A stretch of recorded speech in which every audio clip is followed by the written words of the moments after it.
महत्वाची बातमी भोंदू अशोक खरात विरोधात ईडीकडून मनी लॉन्ड्रिंगचा गुन्हा देखील दाखल करण्यात आलेला आहे। भोंदू अशोक खरात विरोधात ईडीकडून मनी लॉन्ड्रिंगचा गुन्हा दाखल करण्यात आलेला आहे। अशोक खरातच्या अडचणी आणखी वाढल्या असल्याचं आपण पाहतोय। भोंदू अशोक खरातच्या अडचणी आणखी वाढताना दिसतंय। अधिकचे अपडेट आमचे प्रतिनिधी कृष्णा सोनारवाडकर यांच्याकडून घेऊयात। कृष्णा, आपण पाहतोय या आधीच अशोक खरात विरोधात अनेक गुन्हे दाखल आहेत, त्यामध्ये आता मनी लॉन्ड्रिंगच्या गुन्ह्याची देखील वाढ झाली आहे। काय अपडेट?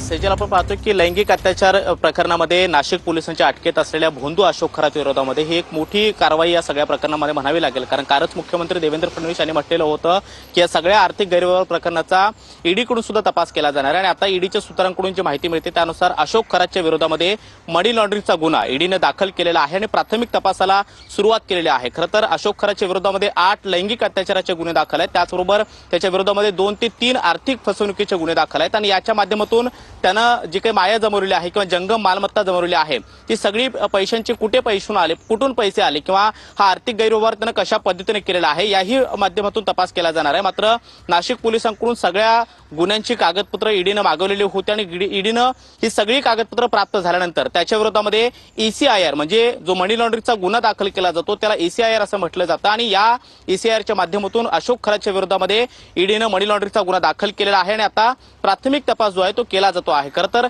नाशिक पोलिसांनी जी काही कागदपत्र ईडीला पाठवलेली आहेत त्या कागदपत्रांची पडताळणी केली जाते आणि त्याच्या प्रत्येक मालमत्तेची कसून चौकशी केली जाते। म्हणजे त्याचं बँक स्टेटमेंट असेल, त्याचबरोबर त्यानं जे काही मालमत्ता खरेदी केलेल्या आहेत, जे काही घरे घेतलेले आहेत त्या सगळ्याचा तपशील पहिल्यांदा ईडीच्या माध्यमातून तपासला जाईल आणि त्यानंतर हे सगळं खरेदी करण्यासाठी अशोक खरातकडे नेमके कुठून पैसे आले, ते मनी लॉन्ड्रिंगच्या माध्यमातून आलेले आहेत का, हे देखील ईडीच्या माध्यमातून तपासलं जाणार आहे। आतापर्यंत आपण पाहतोय की सगळा तपास हा SITच्या माध्यमातून सुरू आहे। लैंगिक अत्याचाराच्या प्रकरणामध्ये ईडीकडून आपलं SITकडून तपास केला जातोय, मात्र आर्थिक गैरव्यवहार प्रकरणामध्ये ईडीकडून केलेली ही पहिली मोठी कारवाई म्हणावी लागेल। त्यामुळे येत्या काळामध्ये भोंदू अशोक खरातच्या अडचणी आणखी वाढण्याची शक्यता आहे। 8 लैंगिक अत्याचाराचे गुन्हे, त्याचबरोबर 2 आर्थिक फसवणुकीचे गुन्हे आणि हे सगळं झाल्यानंतर ईडीच्या कारवाईचा सामना सुद्धा अशोक खरातला करावा लागणार आहे। त्यामुळे अशोक खरातनं खरेदी केलेली जंगम मालमत्ता कुठल्या पैशातून त्यानं खरेदी केलेली आहे या सगळ्याची उत्तर सुद्धा त्याला द्यावी लागतील। अशोक खरात, त्याची पत्नी कल्पना खरात आणि त्याच्या अपत्यांच्या नावाने असलेली मालमत्ता त्यानं कशा पद्धतीने। धन्यवाद तुम्ही दिलेल्या सर्व